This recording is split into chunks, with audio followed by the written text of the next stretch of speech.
नमस्कार दोस्तों, मैं प्रगति सिंह अपने YouTube channel learn with fun में आप सभी परिवार का तहे दिल से स्वागत करती हूँ। और आज मैं बहुत खुश हूँ क्योंकि आज हम लोग ज्योग्राफी का लास्ट चैप्टर क्लास 6 का पढ़ेंगे, जिसका टाइटल है India, climate, vegetation and wild life. इससे पहले के जितने भी चैप्टर्स हैं उन सबका मैंने वीडियो बना दिया है। इवन उसमें कुछ और भी ट्रिक्स थी, जिससे हमारे स्टेट का फॉर्मेशन किस दिन हुआ है, कौन डे पे हुआ है, वो मैंने बना दिया। फिर यूनियन टेरिटरीज का ये सारी चीज़ें डे ट्रिक वाइज है, तो आप उससे जाइएगा, वीडियो को देखिएगा, आपको पूरी चीज़ें समझ में आएंगी। और ये तो 8 चैप्टर है, ये बहुत ही छोटा चैप्टर था, इसीलिए इसको मैंने अननेसेसरली बड़ा नहीं किया। बस इसमें हम लोग क्लाइमेट के बारे में पढ़ेंगे, इंडिया के वेजिटेशन के, और कुछ वाइल्ड लाइफ हैं उन सब के बारे में पढ़ेंगे। एंड देन ये चैप्टर खत्म हो जाएगा। फिर इसमें हम लोग कुछ फॉरेस्ट की नेसेसरी क्या है, इंपॉर्टेंस क्या है, नेचुरल वेजिटेशन किसे कहते हैं, तो ये सारी चीज़ें हैं जो हम लोग इसमें पढ़ेंगे। फिर उसके बाद से एक और चीज़ पढ़ेंगे कि माइग्रेटरी बर्ड क्या होती हैं, वो कहाँ से आती हैं। देन उसके बाद से मैंने टिक द करेक्ट आंसर दिया हुआ है and fill in the blanks. I hope आप लोग को जितने भी मैंने इससे प्रीवियस जितने भी वीडियोस बनाए हैं वो अच्छे लगे होंगे। तो आप मुझे कमेंट बॉक्स में बताइएगा, अपने रिमार्क दीजिएगा, ताकि मैं और अच्छी चीज़ें कर सकूं। कुछ बहुत गलती कभी कभी हो जाती है, क्योंकि बोलते वक्त ऐसे फिर उसको हम बाद में सुनते हैं, तो ठीक है, वो मैं हमेशा गलतियों से इंसान सीखता है, तो वो मैं हमेशा ये कोशिश करूँगी कि बहुत कम गलती हो और जो भी चीज़ें हैं वो एकदम अच्छे से आपको मैं समझा सकूँ। अब हम आते हैं अपने टॉपिक पे। हमारा ये था कि इंडिया है, climate, vegetation and wildlife. तो you read in newspapers daily and watch on TV और hear others talking about weather. Weather के बारे में सभी लोग बात करते हैं। You must know that, underline जो है वो सारी चीज़ें इंपॉर्टेंट है, that weather is about day to day changes in the atmosphere. Day to day changes in the atmosphere is called as weather. It includes changes in weather. कैसे अब change होता है, तो उसमें क्या क्या होता है, टेम्परेचर होता है, रेनफॉल होता है, sunshine etcetera. For example, as such, it may be hot or cold, sunny or cloudy, windy or calm. You must have noticed that when it is hot continuously for several days, you don't need any warm clothing. तो अगर बहुत दिन से गर्मी चल रही है तो आपको ठंडी जो कपड़े की ज़रूरत नहीं पड़ती, और ठंडे में आपको गर्मी के कपड़े की ज़रूरत नहीं पड़ती। क्यों? तो ये है कि जैसा आपका एटमॉस्फेयर वैसे ही इंसान अडाप्ट भी कर लेता है ये सारी चीज़ें। उसके बाद से देखिए ये दिया हो कि broadly the major seasons recognised in India are, 4 तरीके के होते हैं। पहला कोल्ड वेदर सीजन, जिसे विंटर कहते हैं, जो दिसंबर से लेकर फरवरी तक रहता है। दूसरा हॉट वेदर सीजन, जो समर कहते हैं, जो मार्च टू मई रहता है। तीसरा जो साउथ वेस्ट मानसून सीजन, जिसे रेनी भी कहते हैं, वो जून टू सितंबर रहता है।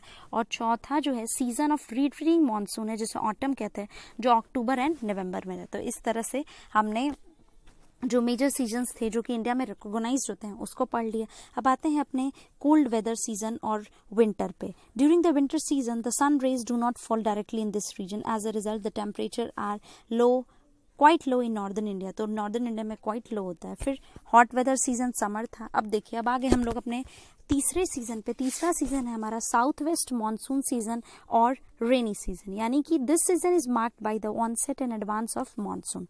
द विंड्स ब्लो, ये बहुत इंपॉर्टेंट क्वेश्चन है, क्योंकि पूछता है कि विंड्स कैसे ब्लो करती हैं, सी टू लैंड होता है या फिर लैंड टू सी होता है। तो साउथ वेस्ट मानसून में सी टू लैंड होता है। क्यों? क्योंकि the winds blow from Arabian sea and bay of Bengal towards the land. They carry moistures with them. When these winds strike the mountain barriers, rainfall occurs. तो जब वो उसमें moisture content होता है और जब वही विंड्स जो है वो माउंटेन बैरियर से जाके टकराती हैं तो बारिश होती है। और चौथा हमारा सीजन है वो सीजन ऑफ रिट्रीटिंग मानसून या फिर ऑटम है। तो उसमें विंड्स जो है moves back from the mainland to the bay of Bengal. This is the season of retreating monsoon. The southern parts of India particularly Tamil Nadu and Andhra Pradesh receive rainfall in this season. कौन से season of retreating monsoon autumn में जो southern part है India का, उसमें तमिलनाडु और आंध्र प्रदेश यही rainfall receive करती हैं। उसके बाद से देखिए, monsoon is taken from the Arabic word मौसीम विच मीन्स सीजन, जिसका मतलब सीजन होता है, अरेबिक वर्ड से लिया गया। Due to India's location in the tropical region, India का लोकेशन ट्रॉपिकल रीजन में याद होना चाहिए।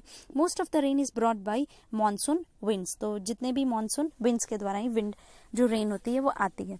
उसके बाद से देखिए हम लोग इसमें पढ़ेंगे कि द क्लाइमेट ऑफ प्लेस। ये भी क्वेश्चन पूछता है कि जो क्लाइमेट है वो उसके क्या क्या फैक्टर्स हैं। तो it is affected by its location, altitude, distance from the sea and relief. तो ये 4 चीजें, कौन कौन सी, location, altitude, distance from the sea और रिलीफ। उसके बाद से हम लोग यहाँ पे पढ़ ली, ये देखिए यहाँ पे देखो हुआ है कि मेघालय में एक जगह है जहाँ पे वर्ल्ड्स हाईएस्ट रेनफॉल होता है। तो वो जगह का क्या नाम है, उसका जगह का नाम है मानसवानरम। और while in a particular year it might not rain at all in Jaisalmer in Rajasthan. तो ये वो मानसीनरम है जो मेघालय में है, वहाँ पे जो वर्ल्ड्स हाईएस्ट रेनफॉल होता है। और दूसरी चीज़ ये है कि हम लोग ने डाइवर्सिटी पढ़ी इंडिया के पार्ट में, तो कहीं कहीं बहुत ज़्यादा बारिश होती है, कहीं बारिश नहीं होती, कहीं सूखा पड़ता है। तो ये सारी चीज़ें हैं जो हम लोग इस चैप्टर में पढ़ेंगे। उसके बाद से नेचुरल वेजिटेशन की डेफिनेशन दी हुई है, जो अंडरलाइन है वो उसको देखिए आप। The grasses, shrubs and trees which grow on their own without interference on help from human beings are called natural vegetation। तो इसे हम natural vegetation कहते हैं। कभी कभी डेफिनेशन भी पूछ देता है, तो बेसिकली आपको एक माइंड में होना चाहिए। उसके बाद से हाँ, यहाँ पे है कि why are forests necessary। तो forests are necessary useful for us। They perform various functions. Plant release oxygen that we breathe and absorb carbon dioxide. The roots of the plant bind the soil, thus they control the soil erosion। तो ये सारे important points थे कि क्यों हमारा forest necessary है। और आज वैसे भी वर्ल्ड एनवायरनमेंट डे है, तो हमें ज़रूर आज एक पहल करनी चाहिए थी कि कुछ ना कुछ आपको जो है छोटी छोटी चीज़ें लगानी चाहिए थी। कुछ अगर आप पेड़ नहीं लगा पा रहे हैं, तो अगर तुलसी का ही पौधा है तो आप उसे लगाइए। तो ये एक है कि एनवायरनमेंट को अच्छी तरीके से हम एक बचा सकते हैं। दूसरी चीज हम लोग यहाँ पे पढ़ेंगे, देखिए natural vegetation has been destroyed to a large extent because of the reckless cutting of trees. ये बहुत सही बात है। We should plant more trees and protect the existing ones and make people aware of the importance of trees. We can have special programs like Van Mahotsav to involve more people in making our earth green। मतलब ये भी है। उसके बाद से क्या है ना कि ग्रीन अर्थ क्लीन अर्थ, तो वो वाले जो कॉन्सेप्ट पे हम तभी काम करेंगे, तभी जाके जो हमारा एनवायरनमेंट होगा वो बहुत ही बैलेंस्ड होगा। और इस तरह से जितने भी हम बायोस्फीयर में जो लाइफ को एग्जिस्ट करती है, जहाँ पे लैंड एयर वाटर तीनों है, वो है बहुत बैलेंस वे में चलेगा और हमारा इकोसिस्टम भी बहुत बैलेंस्ड रहेगा। उसके बाद से वाइल्ड लाइफ में देखिए दिया हुआ है कि forests are home to a variety of wildlife. There are thousands of species of animals and a large variety of reptiles, amphibians, then mammals हैं, birds हैं, insects हैं, worms हैं, which dwell in the forest। यहाँ पे देखिए कि हम लोग फॉरेस्ट से क्या क्या पाते हैं। तो फर्नीचर दिया हुआ है, स्पोर्ट्स गुड्स दिया हुआ है, फ्यूल दिया हुआ है, फॉडर दिया हुआ है, shelter, medicine, oxygen, honey, fruits, gum and lac, natural habitat है किसके, वाइल्ड लाइफ के लिए, देन टिम्बर है, देन रबर है। तो ये सारी चीजें हैं जो हम लोग फॉरेस्ट से पाते हैं। उसके बाद से दिया हुआ है कि अब हम लोग वाइल्ड लाइफ की बात करें तो tiger is our national animal.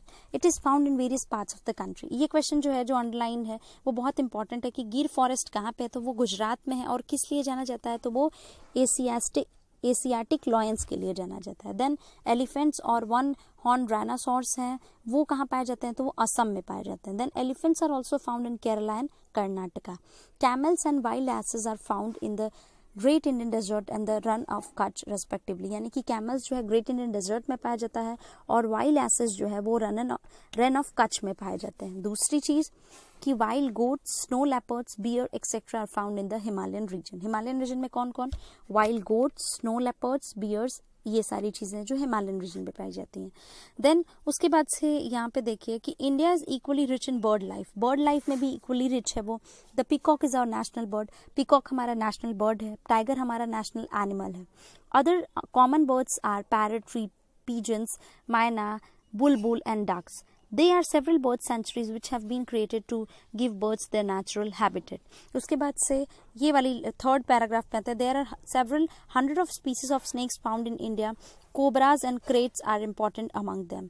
Due to cutting of forests and hunting, several species of wildlife of India are declining rapidly. Many species have already become extinct. तो ये सारी चीज़ें हैं जो हम लोगों ने पढ़ा कि ये बहुत सारी जो स्पीसीज हैं वो भी एक्सटेंट हो चुकी हैं, एंडेंजर्ड स्पीसीज भी हो चुकी हैं। तो ये तो कुछ बहुत सारे डाइवर्सिटी है, उसमें वाइल्ड लाइफ भी है, देन एनिमल भी है, प्लांट्स भी है। तो इन सारी चीज़ों को हमारी क्या रिस्पॉन्सिबिलिटी बनती है कि हम उन सारी चीज़ों को है कंजर्व करके रख सकें। उसके बाद से यहाँ पे देखिए प्रोजेक्ट टाइगर और प्रोजेक्ट एलिफेंट भी स्टार्ट हुआ था ताकि इन एनिमल्स को हम प्रोटेक्ट कर सकें।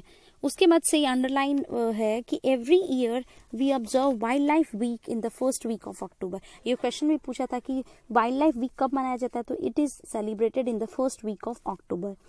To create, why it is celebrated? To create awareness of conserving the habitats of the animal kingdom. उन सबको बचाया जा सके, इसीलिए हम लोग फर्स्ट वीक ऑफ अक्टूबर में वाइल्ड लाइफ वीक मनाते हैं। तो इस तरह से ये सारा चैप्टर जो है हम लोग ने पढ़ लिया। एक और जो कुछ 1-2 टॉपिक्स है वो हैं अभी, जिसमें हम लोग माइग्रेटरी बर्ड पढ़ेंगे, then tick the correct answer और फिल इन द ब्लैंक्स। तो इस तरह से हम लोग ने ज्योग्राफी का जितने भी चैप्टर्स हैं 1 से लेके 8 पूरा खत्म कर लिया। आई होप आप लोग को अच्छी तरीके से समझ में आया होगा। तो आप लोग वीडियोस को जाइएगा, देखिएगा, लाइक कीजिएगा, शेयर कीजिएगा, सब्सक्राइब कीजिएगा अगर नए हैं तो। और इस तरह से हम लोग अब आज से ही लिख हिस्ट्री का और मैं वीडियो डालूंगी तो आप उससे देखिएगा। और अब धीरे धीरे जो है हम लोग 6th का बहुत जल्दी खत्म कर लेंगे और इसके बाद से हम लोग 7 पे आएंगे। अब देखिए कुछ माइग्रेटरी बर्ड्स भी होती हैं, जैसे कि some birds such as pintail duck, उसके बाद से flamingo, osprey and little stint migrate to our country in winter season every year. Smallest migratory bird, ये क्वेश्चन पूछा हुआ था कि कौन कौन से ऐसे बर्ड्स हैं जो माइग्रेटरी बर्ड्स में आते हैं। तो आप उसमें मैंने इसीलिए अंडरलाइन कर दिया उसको। उसमें पिनटेल डक है, फ्लेमिंगो है, ऑस्प्रे है, लिटिल स्टिंट है और कर्लीज है। स्मॉलेस्ट माइग्रेटरी बर्ड का क्या नाम है? तो उसका नाम है लिटिल स्टिंट, जिसका वेट जो होता है as low as 15 gram. From Arctic region travels over 8000 kilometres to reach India. वो कहाँ से आती है? ये जो स्मॉलेस्ट माइग्रेटरी बर्ड है वो उसका नाम है लिटिल स्टिंट और जिसका वेट 15 ग्राम से भी लो है और आर्कटिक रीजन से आती है। 8000 किलोमीटर ट्रैवल करके इंडिया वो पहुंचती है। तो इस तरह से ये कुछ माइग्रेटरी बर्ड्स थी जिसका हम लोग ने अच्छे से इसको पढ़ लिया। तो ये सारा यही पूरे लेसन में था, ये क्योंकि छोटा चैप्टर था और लास्ट चैप्टर था तो ये हो गया, सारी चीजें हैं। इसके बाद से हम लोग इस पे कुछ रिलेटेड क्वेश्चन कर लेंगे तो ये पूरा चैप्टर खत्म हो जाएगा। यूनियन टेरिटरीज है, देन स्टेट हुआ, स्टेट का कब फॉर्मेशन हुआ, कौन सा डे था, उसका भी वीडियो मैंने डाल दिया है। तो आप लोग को बिल्कुल परेशानी नहीं होगी, आप लोग आराम से जाइए, ट्रिक वाइज है उसको पढ़िए और सारी चीजें समझ में आ जाएंगी। उसके बाद से हम लोग आ जाएंगे इसके correct tick the correct answer पे। तो वो भी इंपॉर्टेंट है क्योंकि कभी कभी क्या होता है ना कि एनसीईआरटी के वो सारे भी क्वेश्चंस बहुत इंपॉर्टेंट होते हैं और वो आ जाते हैं एक एक नंबर में। तो एक एक नंबर जो है वो इतना इंपॉर्टेंट है। यहाँ पे देखिए tick the correct answer. The world's highest rainfall occurs in Mumbai, उसके बाद से या फिर सेकेंड जो है आसनसोल है, फिर थर्ड है, तो ये इसका जो आंसर हो जाएगा वो थर्ड हो जाएगा। बी है कि world goats and snow leopards are found in. अब ये कहाँ पाया जाता है? तो इसमें हमने पहले ही पढ़ा कि ये हिमालयन रीजन में पाया जाता है। उसके बाद से सी है कि during the south west monsoon period the moisture laden winds blow from land to sea to land या प्लेट्यू टू प्लेन्स। तो हम लोग ने जब साउथ वेस्ट मानसून पीरियड पढ़ा तो तभी में पढ़ा कि the winds blow from Arabian sea and bay of Bengal towards the land, तो यानी कि सी टू लैंड होता है। तो ये इसका आंसर हो जाएगा। तो ये तो टिक द करेक्ट आंसर है। ये छोटे छोटे जितने भी क्वेश्चन हैं वो इतने इंपॉर्टेंट है कि आपको 1 नंबर जरूर दिलवा सकते हैं। तो इसीलिए टिक द करेक्ट आंसर हमने कर लिया। इसके बाद कुछ आई थिंक 4 या 5 फिल इन द ब्लैंक्स है क्योंकि ये चैप्टर बहुत ही छोटा था तो इसमें इतने ही फिल इन द ब्लैंक्स हो पाए। सो आई होप आप लोग इन सारी चीज़ों को समझ लिए होंगे। और हाँ, दूसरी चीज़ ये है कि जो भी आपको चीज़ें नहीं समझ में आ रही है, फिर जो टॉपिक ऐसा लगेगा कि उसमें ये चीज़ कुछ छूट गई, क्योंकि कुछ भी छूटता नहीं है, समरी सारे हो जा रहे हैं, तो आप कमेंट बॉक्स में दीजिएगा, अपना रिमार्क दीजिएगा।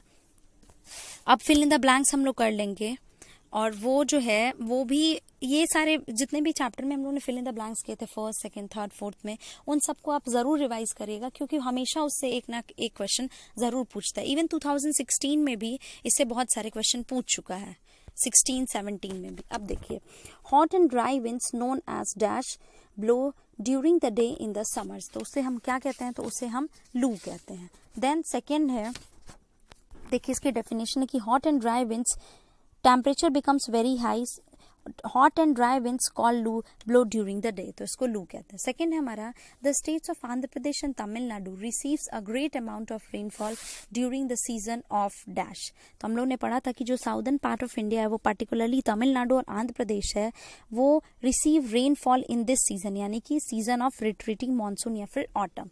ये था। लास्ट क्वेश्चन है इस चैप्टर का और ये चैप्टर भी लास्ट है कि dash forest in Gujarat is the home of dash. तो गिर forest is in Gujarat is the home of Asiatic lions. तो इस तरह से है, हम लोग ने सारी चीज़ें पढ़ ली, सारे चैप्टर्स पढ़ लिए। आई होप आप लोग को मेरा कंटेंट जो है वो अच्छा लगा होगा। तो आप लोग इसे अच्छे से ध्यान से पढ़िएगा सारे वीडियोस को, बहुत बड़े नहीं है, स्किप करने की कोई ज़रूरत नहीं है। इंटरेस्ट का बिल्कुल ख्याल रखा गया। So that's it for today. और मुझे उम्मीद है कि आपको पूरा ज्योग्राफी जो मैंने पूरा सिविक्स दिया है वो भी बहुत बड़े बड़े नहीं थे, तो वो भी सारी चीज़ें आपको समझ में आई होंगी। देन ज्योग्राफी आज खत्म हो गया, हिस्ट्री भी है वो भी खत्म हो जाएगा 1-2 दिन में। और इस तरह से हम लोग फिर 7 चैप्टर पे चलेंगे जो 7th क्लास का होगा। तो ये सारी चीज़ें हैं। और पेडागोजी के भी क्वेश्चंस है जो मैंने पिछले वीडियोस में डाले हैं, आप उससे धीरे धीरे जो है